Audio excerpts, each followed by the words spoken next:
आप्यायन्तु ममाङ्गानि वाक्प्राणश्चक्षुश्रोत्रमथो बलमिन्द्रियाणि च सर्वाणि सर्वं ब्रह्मोपनिषदं माहं ब्रह्म निराकुर्याम् मा ब्रह्म निराकरोत् अनिराकरणमस्तु अनिराकरणं मेस्तु तदात्मनि निरते य उपनिषत्सु धर्मास्ते मयि सन्तु ते मयि सन्तु ॐ शान्ति शान्ति शान्ति Om. May all my limbs attain strength. May the body, the mind, all the sensory and motor organs and the life force become efficient and powerful. All is verily Brahman, the absolute existence, consciousness, bliss. May I never deny this truth. May this truth never reject me.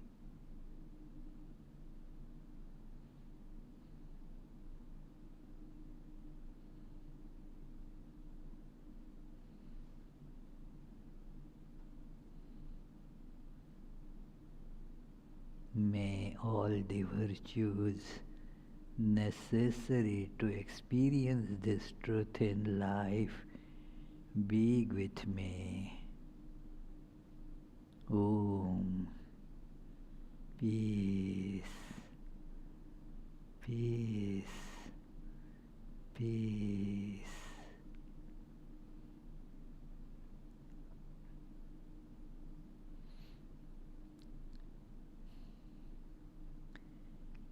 Let us feel this truth of all-pervading Brahman, the existence itself, consciousness itself, the bliss itself, by dissolving our ego, the separate identity, into the ocean of universal consciousness.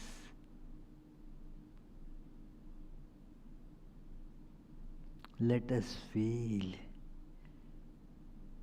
I am a salt doll.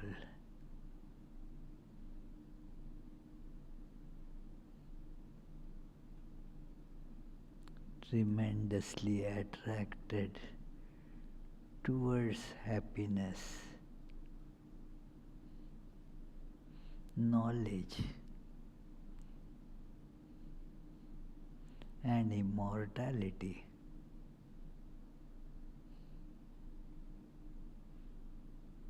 That attraction has brought me to the ocean of Satchidananda, the Brahman.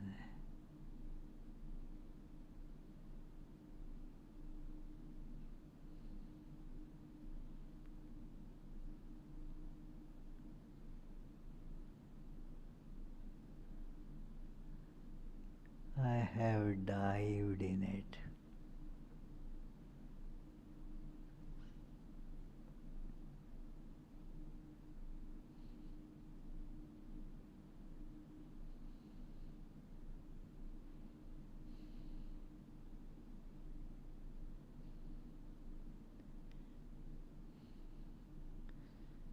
all the dreams of I and mine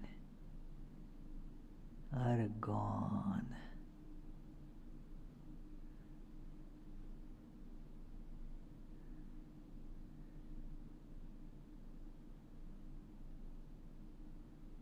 All the erroneous ideas about I being so and so have vanished.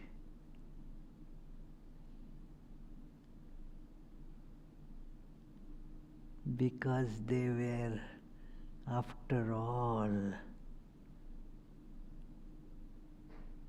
based on taking this shape as I.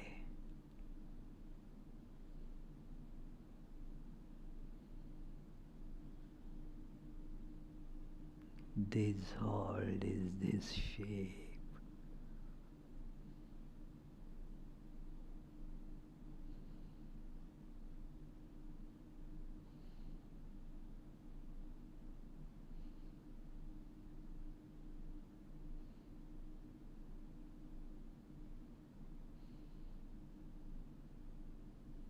Now I see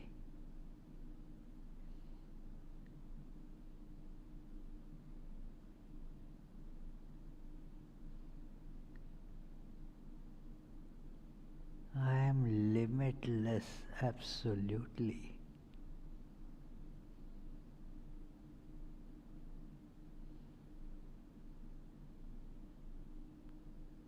Dissolved are also the notions of time and space.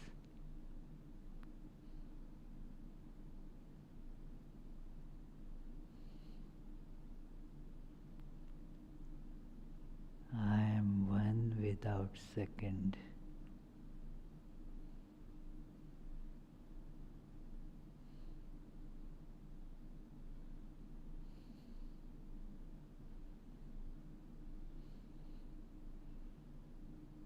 I have no wants because I am all that is.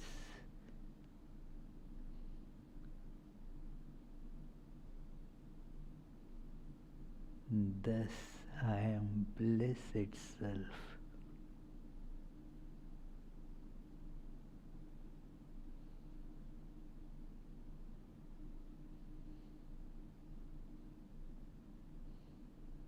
There is no fear.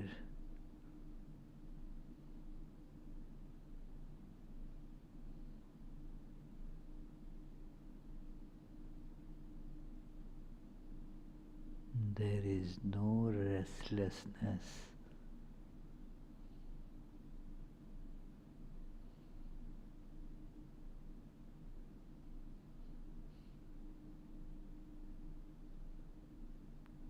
All is peace,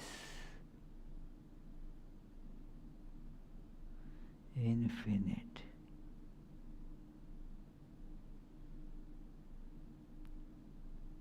I am that.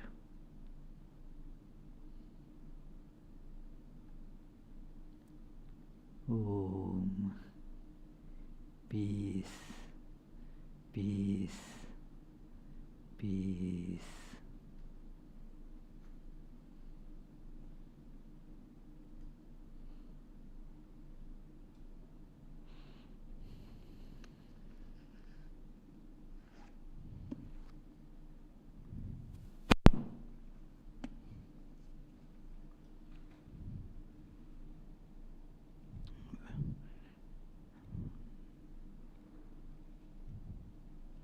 These lights.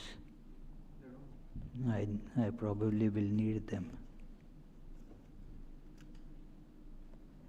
Thank you.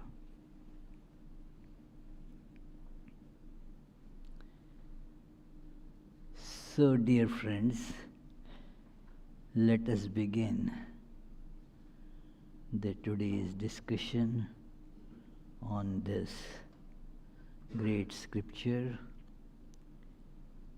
where although the topic given is stories from Srimad Bhagavatam, let us not forget that Bhagavatam itself is a story.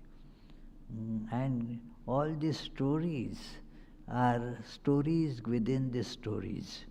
So, and these stories bring that illumination to us about our true nature by making us transcend all the limitations.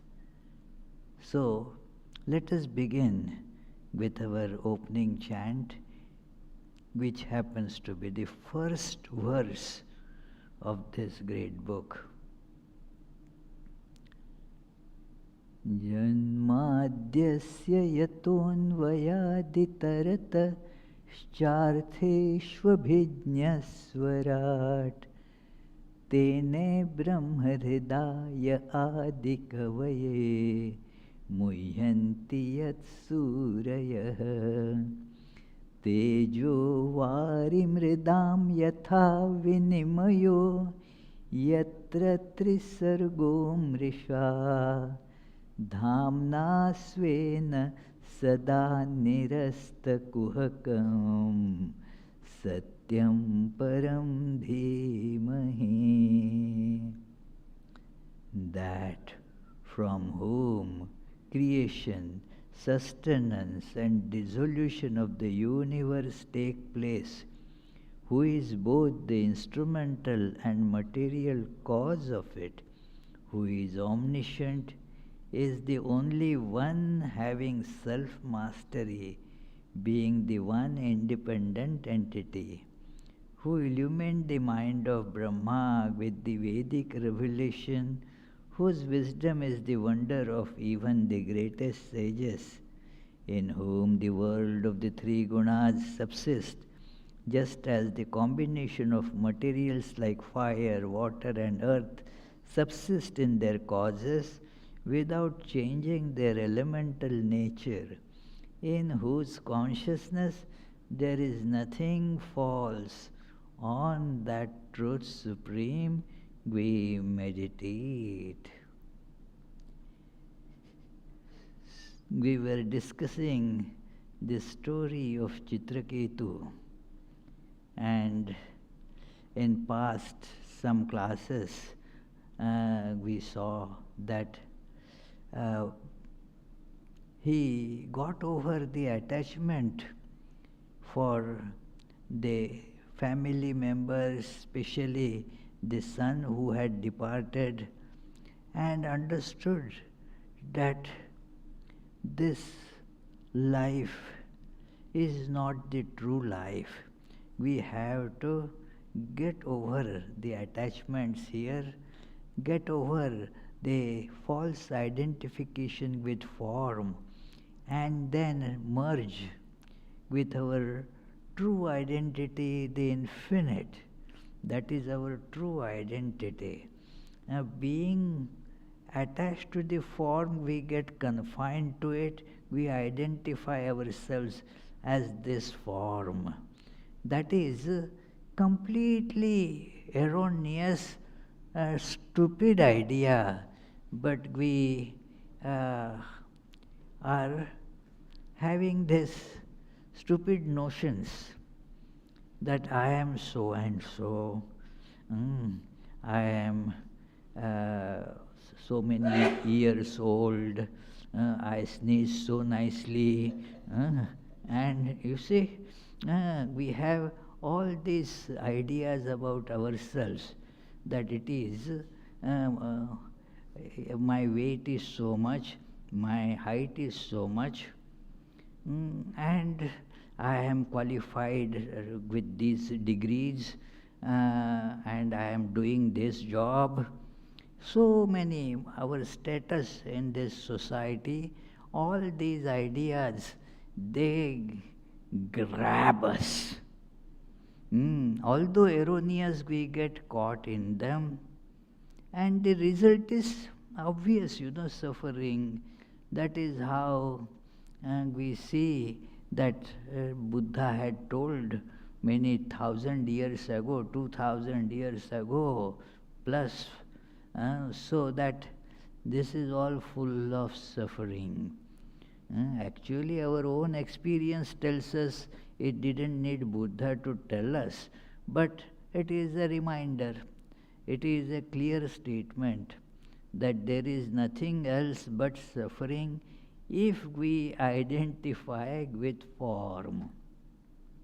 And Chitraketu understood it, but the understanding as such is not enough. It could be necessary, but now in the light of that understanding, one's consciousness needs to be changed, altered to match it. Like one understands that we should play piano like this great pianist. I understood that how it should be done. Then I start practicing the techniques. Some teacher tells me how to move fingers and so forth, what exercises should I do to be able to move the fingers like this and so forth. So I practice. With the practice, gradually the perfection sets in. So we saw that Chitraketu got this message from Narada. And then Narada gave him the mantra and the procedure of meditation. That is what a guru, a spiritual teacher, does. Initiates the disciple into a mantra and then provides a specific practice, so that what happens as one advances in that practice, the consciousness starts shifting, changing from the wrong, mistaken, this illusory understanding, illusory awareness, to the true awareness. This is how it goes. Stuck in the erroneous awareness, now you have to change it to the awareness of truth. So it is the process, like the process of waking up. So there is a process that is sometimes applied to wake up, that you put an alarm, then you, and then the world, as it were, comes to life. The dream world is over, this world begins.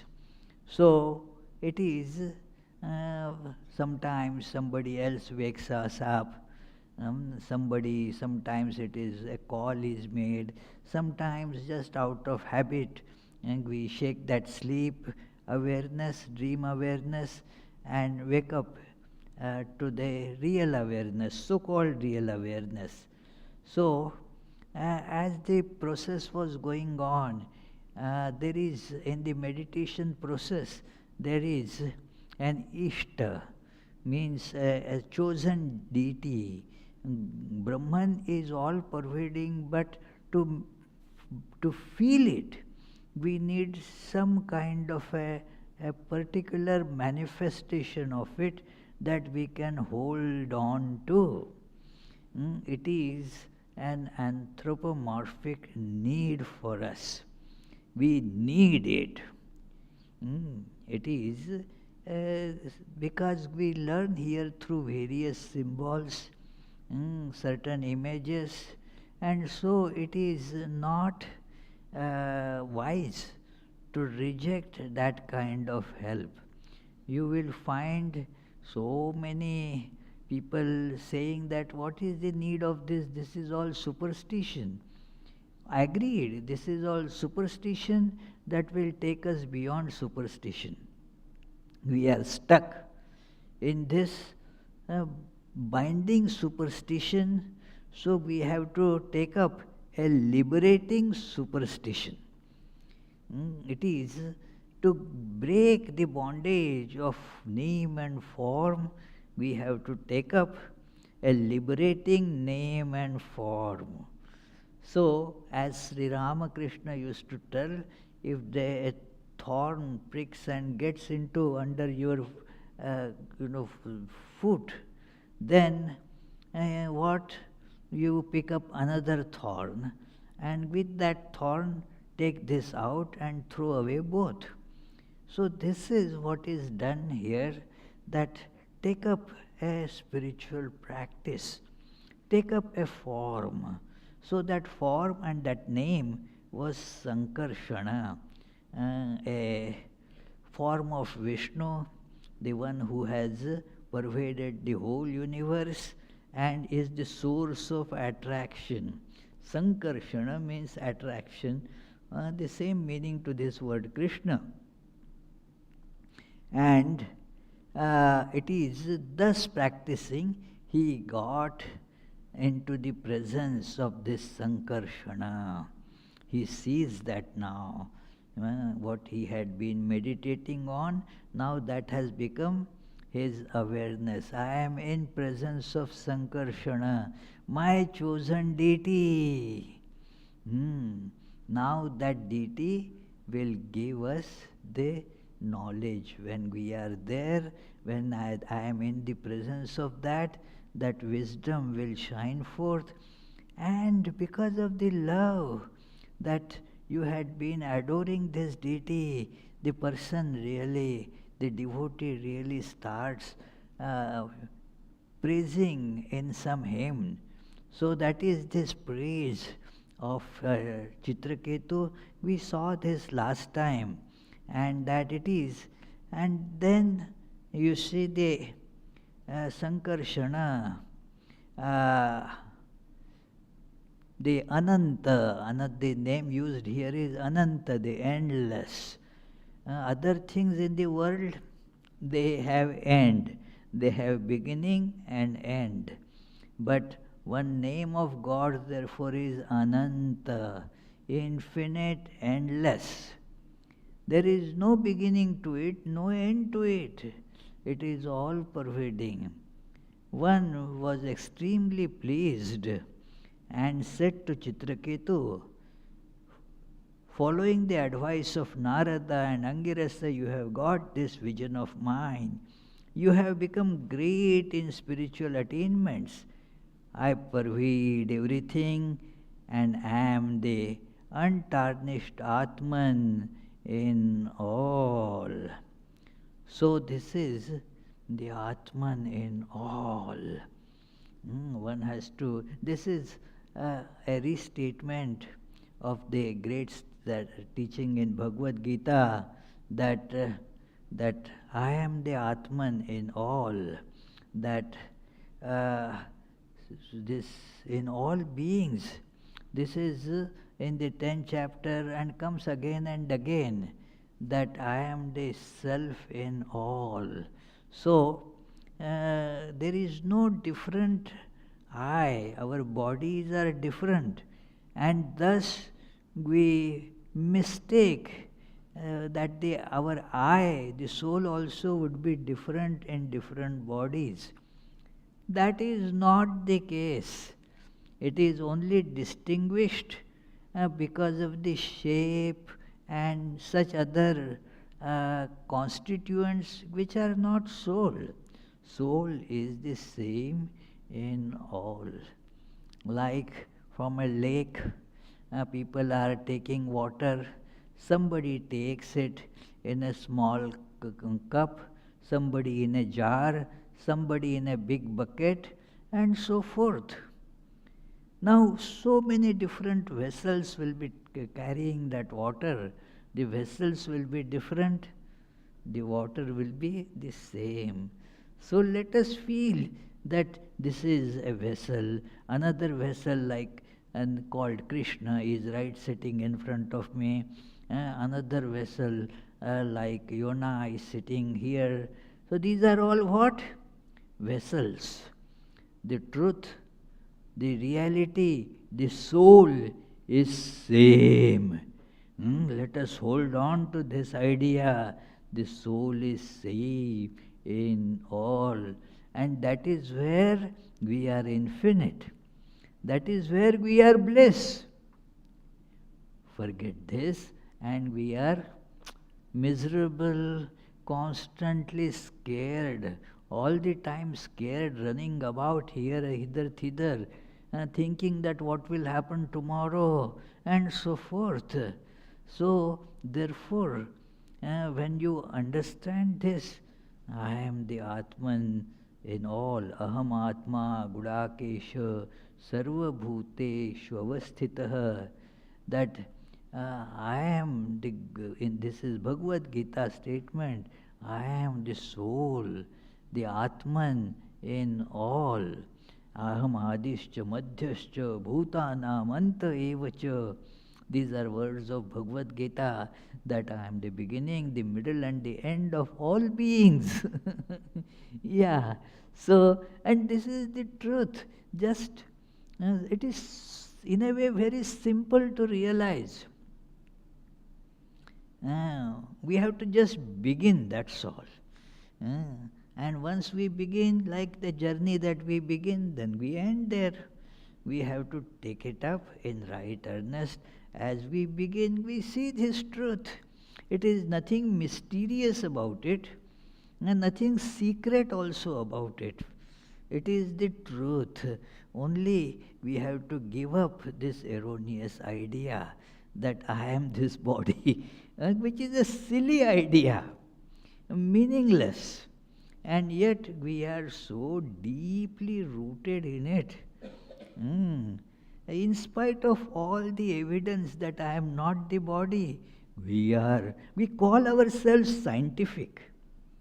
We call ourselves as rational, but still we cannot kick away this completely irrational thought that I am this body, this continuous stream of chemical reactions.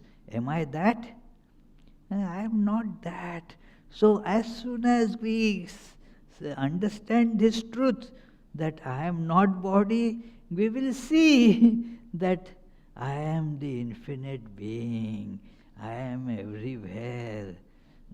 Isn't it, Yona, very simple? Why? It is so simple, isn't it? You have to just understand I am not body, isn't it? Are you body? I don't know why. I don't know why. It is, are you all this series of chemical reactions? Are you a heap of flesh, blood, bones? And in that case, how are this flesh and blood and bone here different from that? There is no justification, no rationality. And yet we cannot shake this off because of this bad addiction, that's all. Like a person, I was talking to somebody, now because of smoking, the person has come to such miserable health situation. And the doctor has told that you can get over this, it is still okay, that if you will be fine, if you stop smoking. Now, it is not that if you don't smoke, you are going to die. Rather, it is the other way around. But this fellow, addicted to it, cannot give it up. So we are addicted to this stupid notion that I am body. So we have to make a determined effort, like getting rid of smoking habit, being habit. As I had told you, habit means even if you remove H, a bit remains.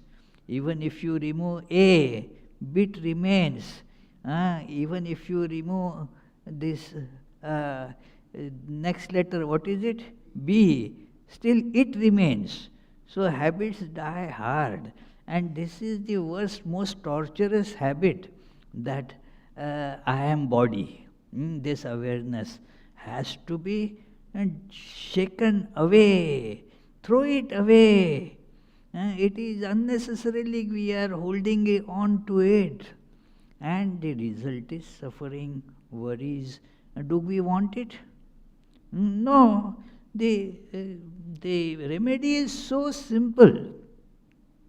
It costs nothing. It will save a lot, in fact. Just we have to hold on to this truth and change awareness in the light of that. So, I am the untarnished Atman in all. And then, this is what we were discussing last Friday when the time got over. Now, a very powerful image is presented to meditate, as in dream. What, Ishani, do you see dream? You see dream. Do you sleep? You sleep also, you see dream also. Yeah. What, Naomi? I am not talking about the daydreaming that you might be doing now, but it is, I am talking about this. When you sleep, you see dream.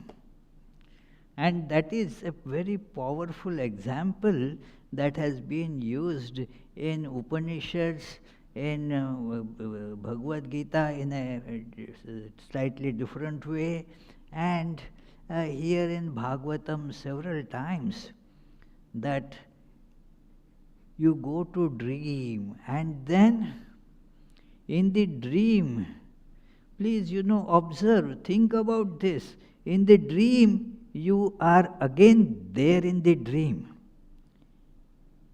One dream that one eye is just lying on the bed in the room, under, in this weather, probably under a thick blanket. And now another eye is there. Now the awareness has shifted to that eye. Now you are not aware of the eye, the body that is lying on the bed. That is the state of dream. That you are not now aware that you are lying on the bed. You are aware probably that you are having the tour of the universe on unicorn. You are riding a unicorn and are moving from this star to this star. It is all, yeah.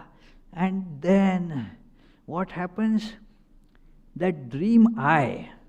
Do you see there is this dream eye? Without there being a dream eye, you never see a dream. There has to be an eye even to experience the dream. So, that dream eye also feels tired, isn't it? After doing so much of riding on the unicorn, that dream eye also feels, let me sleep. And the dream eye also gets a dream within dream. Dream within dream. There was one movie, isn't it? That dream within dream within dream. What was that? Do you remember? No, not Matrix. There is. No. There is one movie that has, somebody has a dream, then dream within dream within dream. What is that? Exactly. Yes, Inception. Yeah, exactly. Thank you. So it is there. You have dream, a dreaming, a dreamer again has dream. So now that example is taken up here. Now you are asleep. One body is asleep. Another body is having a dream in the sleep. That body also went to sleep and is having dream. Think of it. Now what happens? The person dreams that he has woken up. Now wakes up, in the sleep wakes up from that dream. And now sees that, oh, that was not real at all. Is still in the sleep, means that dream of this sleeping guy. All that universe, all that, is not real. The fact is that I am this fellow who is riding the unicorn. And that fellow got the dream, That is the dream within the dream. This one who is lying on the bed got the dream that I am riding a unicorn. Then that unicorn guy, and that fell asleep and got a dream that I am so and this is the world. Now what happens? From that dream the fellow wakes up and sees that all this is unreal. Then this sleeping fellow also wakes up. Oh, I never actually went out of the room. That was just unicorn and all. They just imagination. So this also is like that, just an imagination, a dream. Where is it different from dream? It is not at all different from dream. In this dream, we are doctors. In this dream, we are professors. In this dream, we are research scholars. In this dream, we are Swamis giving talk on Bhagavatam. It is in this dream we see that there is the sleep measurements, gamma waves and beta waves and delta waves. That is all being done in dream, this dream of the world.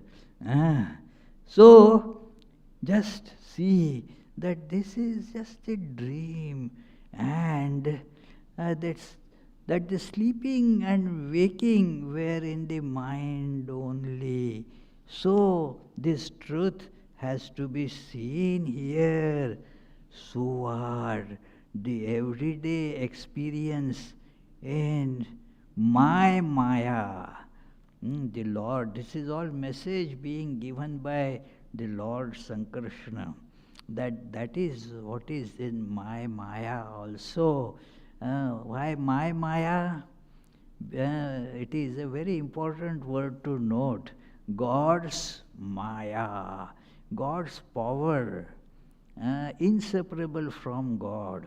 In the Tantric texts, this part is very much emphasized, that it is inseparable power of God.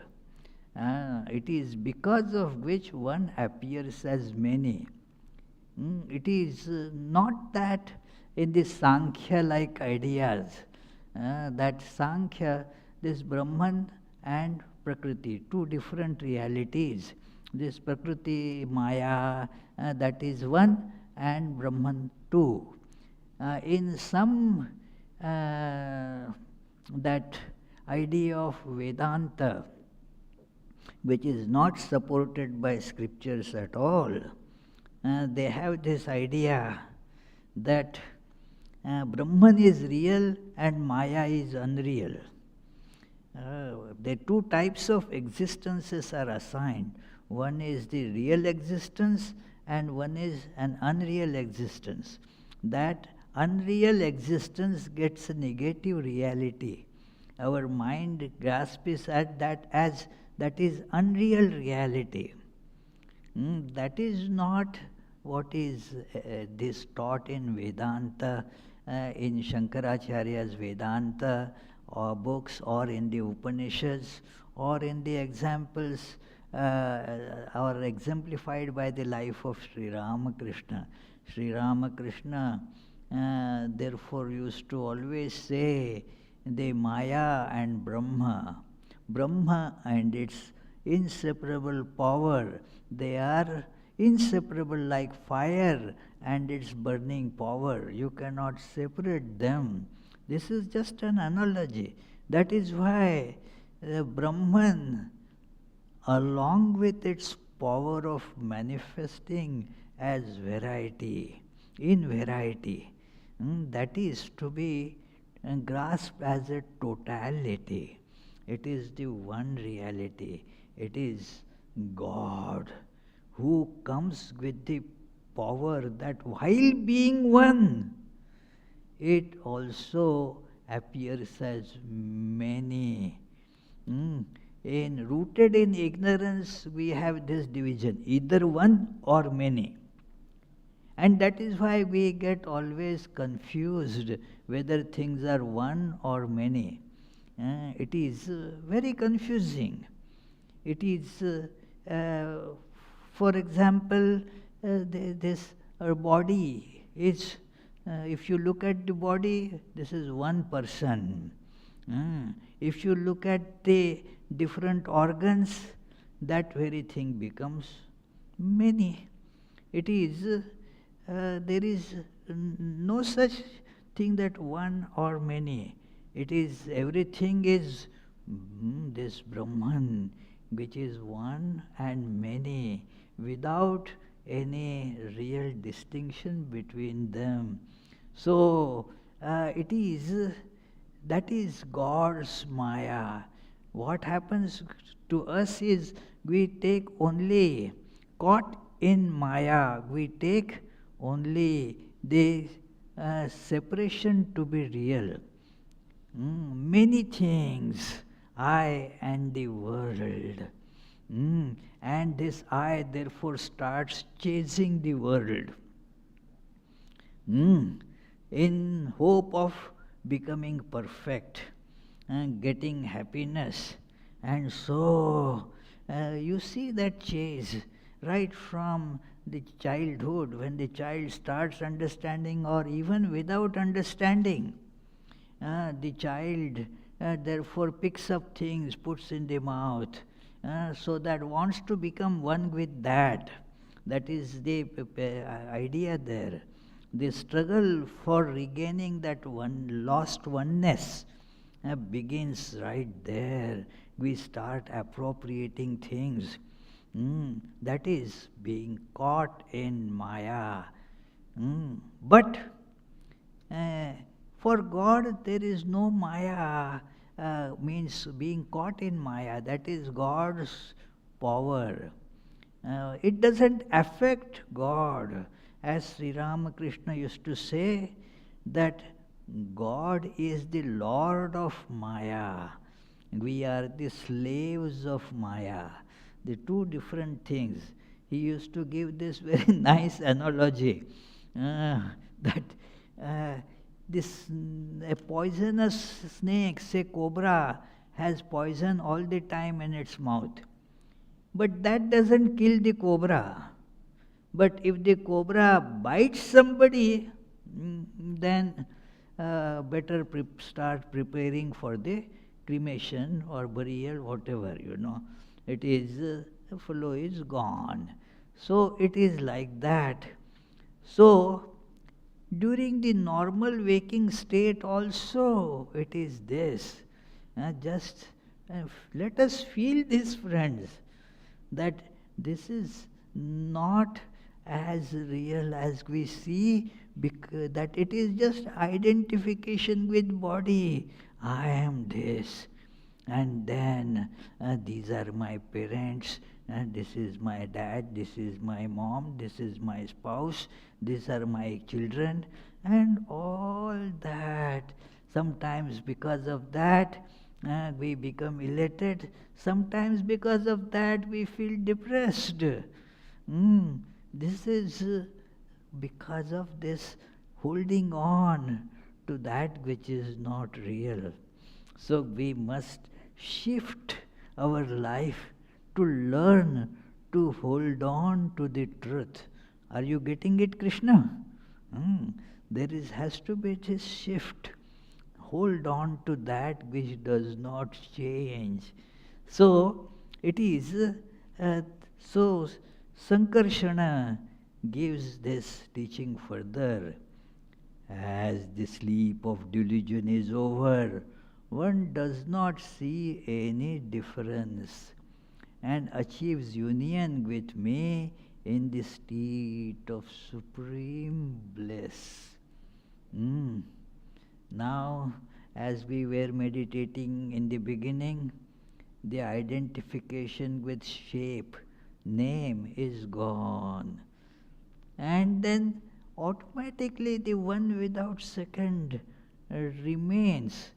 That is why this Sankarshana, the name in which he came to Chitraketu was the Shesha, means that which remains.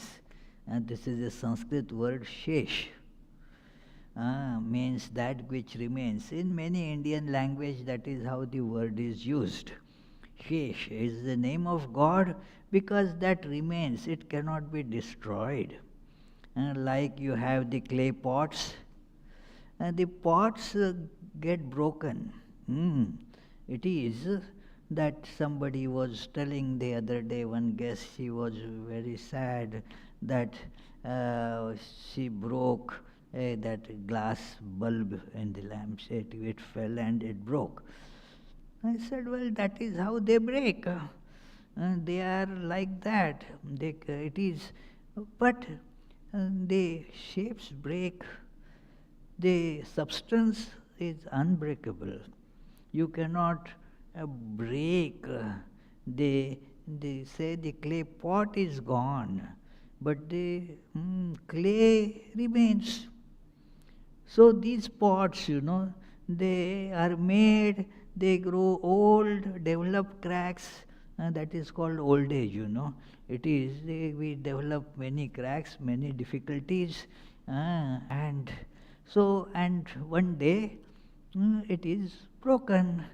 But the substance did not break at all. The pot is made, the pot got broken, the clay just remains. And that clay is same in all pots. Let us try to adhere to this truth, friends. That is this practice of truth, practice of Vedantic understanding, the spiritual understanding, that you don't see any difference. And this is how the great sages have realized this truth. In the study of Viveka Chudamani, we see Shankaracharya says, oh, this world, what happened to it? Kutragatam, kenavanitam, adhunaiva maya drishtam. When this truth dawns, oh, you wake up from the dream. Oh, what happened to my unicorn? Where did it go? Now how can I ride? What happened to all that world? It never was. You realize that it was your mind alone. So you realize here, when this dream is gone, that this self alone was, is, and that is how the differences are gone. That what is illusion? These differences. Kathopanishad says that therefore the one who sees differences here, that person goes from death to death. It is mrityumapnoti ihananeva pashyati. Very great, strong statement. Here we are not, we call we are living. It is a process of dying that is going on for a certain time, that's all. We are dying, calling it living. This is how we cheat ourselves. And this is differences means it is all moving towards this death. That is, it is every moment we are just dying, that's all. The life is indestructible. Life, whatever shapes you are seeing it, that is indestructible. But the shapes, they rise like wave, and they grow and they fall. And what happens with that? When the differences go away, a great thing that we are seeking in life, that happens. The happiness that we are striving for. See, the happiness that we want, we cannot put any upper limit to it. What, Krishna, how much happiness do you want? Huh? All that is, infinite, It is infinite, unending, supreme happiness. That is what we want. These things cannot be put an upper limit. I want all supreme bliss. You become bliss. Now what can be more happiness? No more happiness can be added to it then. Just as you cannot add anything to sugar to make it sweeter. So you become happiness. So this is how, when you achieve union with me in the state of supreme bliss. And it is so simple. Remember, Yona, it is what? Very simple. Remember this. Hold on to this, that it is very simple. Far simpler than all writing the theater plays and all that. That is so complicated. This is so simple. To see the oneness, which is there. I mean, you have to just see it. That is what the prophetic, that statement that Swami Vivekananda made in Thousand Island Park. That beautiful book is there. Very sublime, inspired talks. And he says there, don't seek God, see God. Because that is there. Where to seek? It is right here. Just we have to open our eyes to this truth. That's it. And so it is very simple. And what it brings us, what we are really seeking, that the supreme bliss. And you see, this is the experience of all, that Sri Ramakrishna's description of his first vision of Kali, how it is very telling.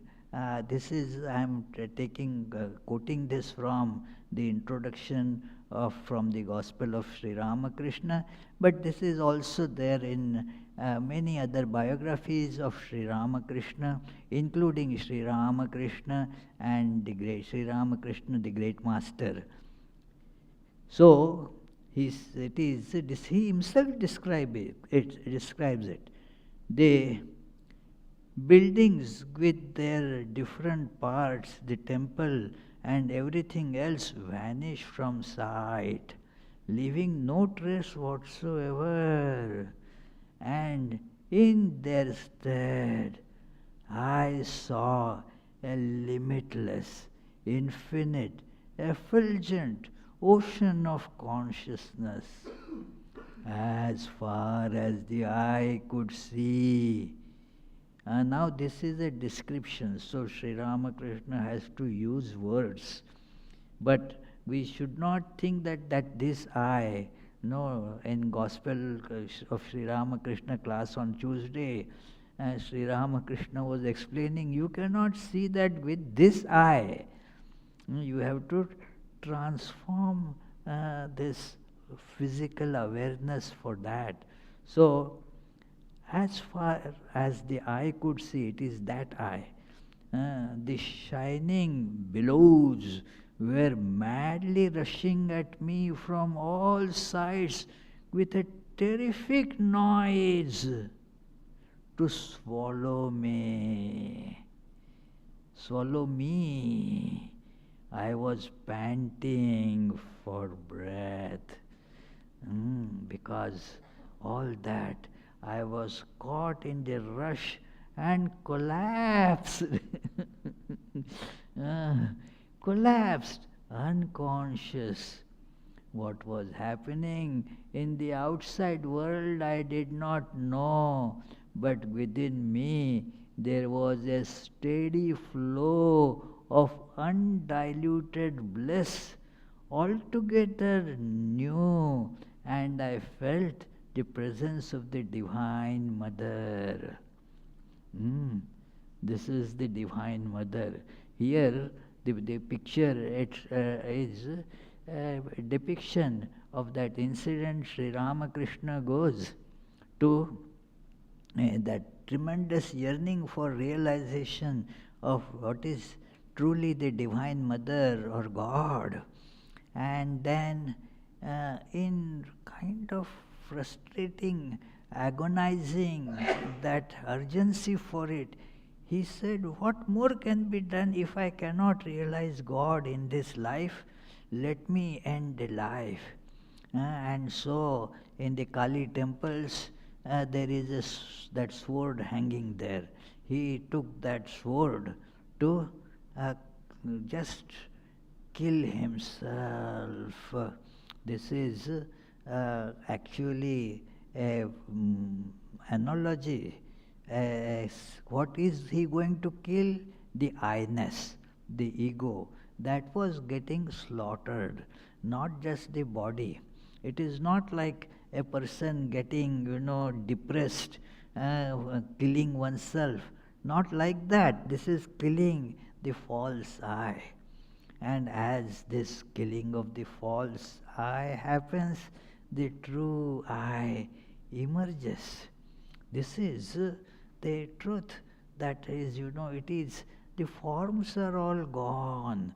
One merges in that oneness of the truth and the bliss.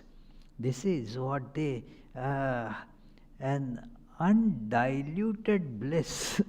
A very beautiful expression.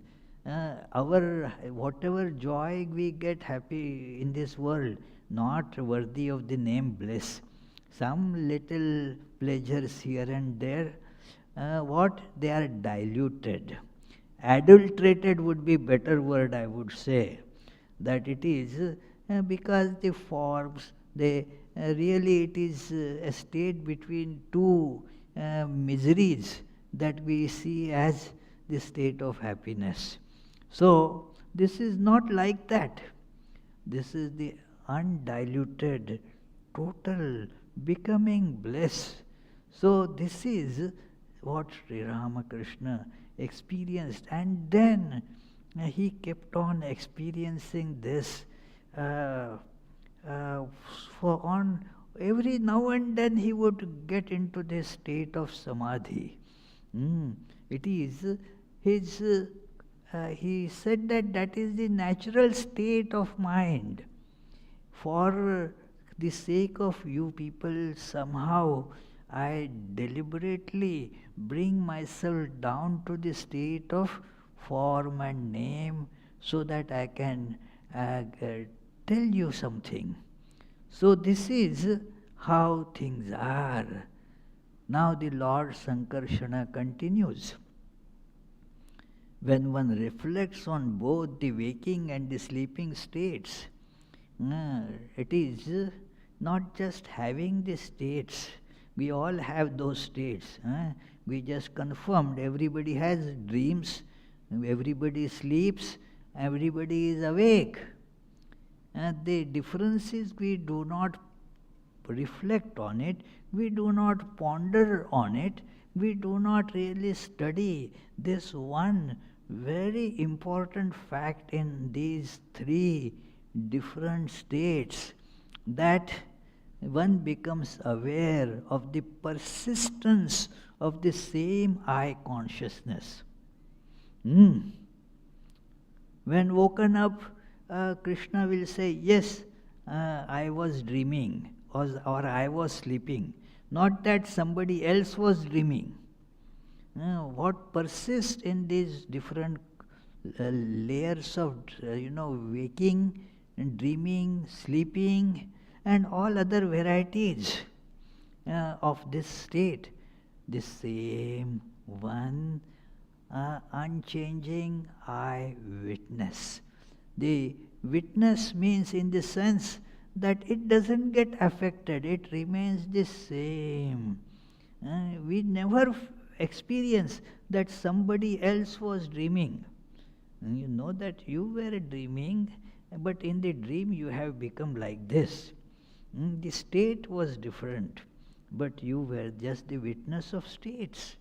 You were not that. You were never a child. You witnessed childhood. And that is why the I remains the same when you become a young person or an old person. The same I. The states change. So that is the witness, this true self. Let us try to feel this. And so it says the conclusion is that this all pervading witness is Brahman, the all pervading reality. This advice still continues. He says that this is what we should strive to achieve in life, but we can't discuss it today because the clock is telling me that you should stop now. So it is, we shall postpone the discussion on that till coming Friday. We shall conclude with this closing chant, and then if you have any questions, please feel free to voice them or type them. Nigamkalpatarurgalitam phalam शुकमुखादमृतद्रवसंयुतं पिबत भागवतं रसमालयं मुहुर्हो रसिका भुवि भावुकाः. O devotees, quaff, quaff to intoxication this nectar of the fruit of the tree of Vedas, flowing from the mouth of the great sage Shuka and mixed with the ambrosia from his words.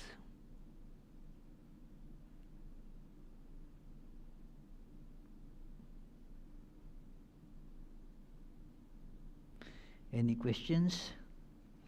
Yona has some questions. Since I was asking her questions, now she wants to take revenge, And being professor, they ask questions, so. I have two questions. So the first one is how to reconcile the idea that to see Brahman is simple with the fact that a precondition for seeing Brahman is purification of the mind and eradication of the ego, which we're told again and again that it may take lifetimes upon lifetimes to achieve. Well, it is lifetime to lifetime. It may happen right now if you can go beyond form, if you can disidentify with this physical awareness or identification, then you are that. It doesn't take any time then. But if not, okay, then you have to go through this process. It is like that, that it is nothing contradictory in that. Life after life, after all, that is in time, It doesn't then feel that after so many births I got God realization. It is now, right now, that's it. It is like when you woke up from that dream. In the dream, you might have been spending 1,000 years. In the dream, 1,000 years. But then you wake up, oh, it was just a dream. Those 1,000 years just passed away. Hmm. But it is, you have to keep on this process with this understanding. Don't just think that it will take a very long time. It can happen now if you can shake off the ignorance. Otherwise, as long as it takes you to shake off the ignorance, there is no reconciliation required, because both are already reconciled. It is, if you think that you are in ignorance, then you have to remove the ignorance. If you see that, no, I have no ignorance, I am beyond form, I am beyond name, I am divine, then it doesn't take any time. You don't have to remove the ignorance. Do you try to, erase that which you have not written? No, there is no point in rubbing the eraser on that which is not written. So, but if you think that you have written, and so you have to erase, do you get the point? That you think that you are this Yona, and my home there is in Romania, and I am working here, I am doing this and this. Then, well, rub it out. Then you have to make. But this is, if you see that, no, this was just a dream, then you don't need to rub it out. Got it? Excellent. Intelligent person. I have another question. Another question. Oh my goodness. So, to the point that Maya is real, one analogy that is mentioned a lot in Vedanta is the rope and the snake, and we're told that the snake is standing in for Maya, which is unreal. Can you expound on this? Well, it is this. See, the rope has the inherent capability of appearing as snake when there is not enough light, and the person seeing has already the snake in awareness of snake there. Then seeing the rope, the snake comes up there. It is not different from the rope. Is the snake different from the rope there? What? Me, yes or no? Is the snake different? Will that snake bite you? No. Will that snake actually run away? Can you kill that snake? No. Because it was all the time the rope, you see. Now, how to explain this phenomena? So we associate one word with it, but there is, don't try to stretch that word further. It is, we say this is Maya. We are reading the Jnana Yoga lectures this early morning these days, and again Swami Vivekananda has stressed this fact that Maya is not a theory, it is not an explanation, it is only a statement of fact that the rope appears as snake. That's it. There is, so this world, although God alone is, that God appears as world, I and mine, which are illusory. When you examine, it seems that they are illusory. So that is called Maya. Not that this is Maya and this is Brahman. That is like taking this snake, this is snake and this is rope. You can never do that because that didn't exist. Thank you. Yes, Sangeeta. Since she is Sangeeta, she can sing her question. Okay. Oh, you don't want to hear that. Okay. Pranam Swamiji. Pranam. My question is, if Brahman or the Creator is in every form, okay, why do we then say, oh my God, the population has become so much, it needs to be controlled? If it is everybody's God, why shouldn't the population just grow more? Why should it not? There is the number itself is an illusion, more, less, so many. I told in the beginning that it depends on how you see. How many, as many as you can count, that's all. How many Sangitas are there? One? You can say trillions if you start counting the number of these electrons and protons there. They will be trillions. Why there are trillions? Can they not be less? Can we not control them? Well, control.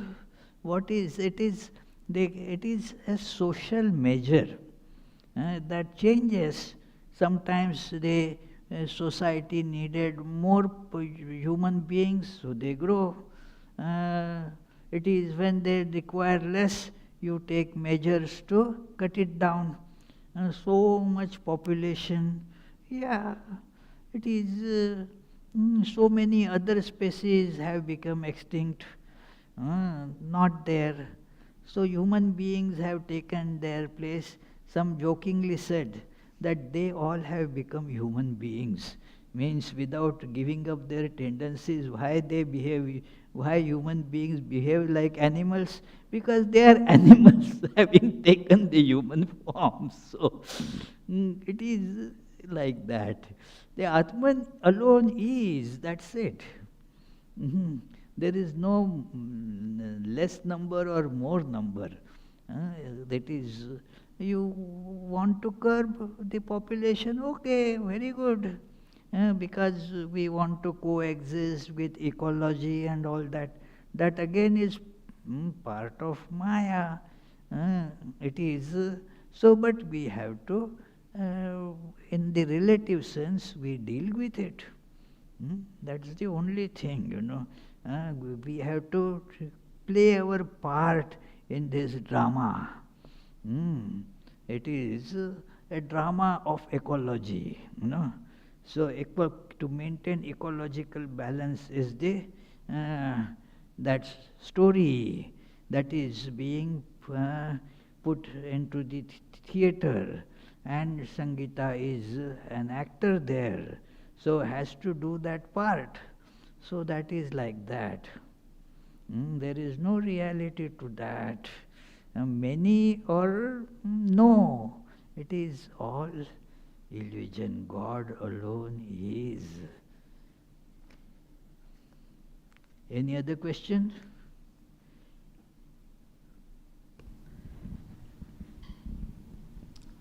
I had a follow-up question in regards to the truth of not seeing any difference, and how you can achieve that, as you mentioned earlier, was if you don't see any difference, then you don't have to erase, right? If you don't write anything. Does the same concept apply to karma, where if I don't do any bad, or say I think I don't do any bad karma, which would be unreasonable to think, then I have, on that theory, or that truth per se, I have done nothing, and then I should be good to go, right, in terms of seeing Brahma. But in reality, that thought is an illusion in my own mind. Exactly. If you see Brahman, you have no karma. There is no results of karma. Just as when you take a loan in your dream. In your dream, suppose you take loan. When you wake up, then do you have to clear that dream loan? It's like that. It is in this dream we have good work, bad work, good karma, bad karma. It is all in that at the plane of ignorance. So as a matter of practice, as an effort to get over the ignorance, now you train yourself so that you do not do or accrue bad karma, you accrue good karma, and so forth. It is a step, that's all, yeah, in the relative sense. It is, don't mix up with the absolute, yeah.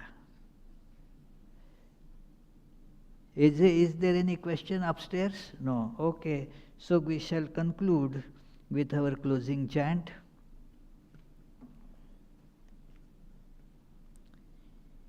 Mukunda Madhava Govinda Bol, Keshava Madhava Hari Hari Bol.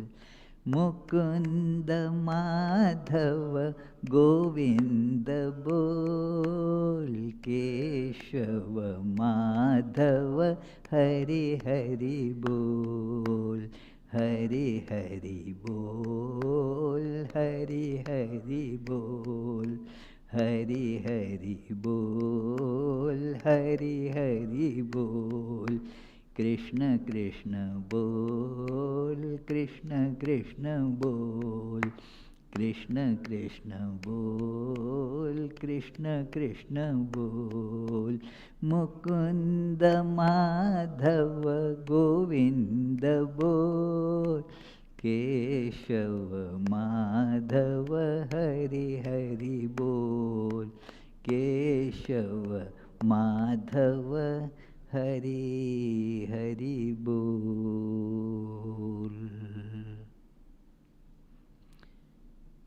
Tomorrow there is the day-long meditation from noon up to 8 p.m. After our regular morning karma yoga and the guided meditation and prayers from 11 to 12, then this day-long meditation will begin.